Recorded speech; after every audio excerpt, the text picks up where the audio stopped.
Hello guys, നമുക്കിന്ന് കൈതച്ചക്ക കൊണ്ട് wine ഉണ്ടാക്കിയാലോ? ആദ്യം ഇതിന്റെ വെയിറ്റ് നോക്കണം കേട്ടോ. നോക്കിയിട്ടുണ്ട്. 2 കിലോ കൈതച്ചക്ക കൊണ്ടുള്ള വൈൻ നമ്മൾ ഉണ്ടാക്കാൻ പോവാണ്. 1 ടീസ്പൂൺ ഈസ്റ്റ് നമ്മൾ ചെറു ചൂടുവെള്ളത്തിൽ മിക്സ് ചെയ്യുവാണ്. 2 കിലോ പഞ്ചസാര. ഭരണിക്കകത്താ നമ്മൾ വൈൻ സെറ്റ് ചെയ്യാൻ പോകുന്നു. ഇനി നമുക്ക് പഞ്ചസാര ഇടാം. വെള്ളമയോ ഒട്ടും ഉണ്ടാകാൻ പാടില്ല. 2-3 ലെയർ ആയിട്ട് ഇട്ടിട്ട് കൊടുക്കണം. കുറച്ച് നുറുക്കുഗോതമ്പില്ലേ ഇതിനകത്ത് ഇട്ട് കൊടുക്കണം. ഗ്രാമ്പൂ, ഏലക്കായും കറുവപ്പട്ട എടുത്തു വെച്ചില്ല, അതും കൂടി ഇതിനകത്ത് ഇട്ട് കൊടുക്കുവാണ്. ഈസ്റ്റ് ആറിയിട്ടുണ്ട്, അതുകൊണ്ട് ഒഴിച്ചു കൊടുക്കണം. വെള്ളം 3 ലിറ്റർ തിളപ്പിച്ച് ആറ്റി വെച്ചിട്ടുണ്ടായിരുന്നു. ഇത് നമുക്ക് നന്നായിട്ട് മിക്സ് ചെയ്യാവേ.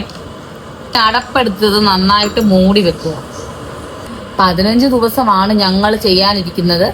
അപ്പൊ എല്ലാ ദിവസവും നമ്മൾ ഇത് ഇളക്കി കൊടുക്കണം കേട്ടോ. 15 ദിവസം കഴിഞ്ഞ് അരിച്ചെടുക്കാം. 1 മാസം വെച്ചാൽ അത്രയും നല്ലത്. എത്ര നാൾ വെക്കുന്നോ അത്രയും നല്ലതായിരിക്കും. വൈനല്ലേ, വെളിച്ചം തട്ടാതെ ഇരുണ്ട സ്ഥലത്ത് കൊണ്ട് 2 ആഴ്ച നമ്മളിനി വെക്കാൻ പോവാണ്. അത് കഴിഞ്ഞിട്ട് നമുക്ക് ഇതിന്റെ അടുത്ത വീഡിയോ കാണാം.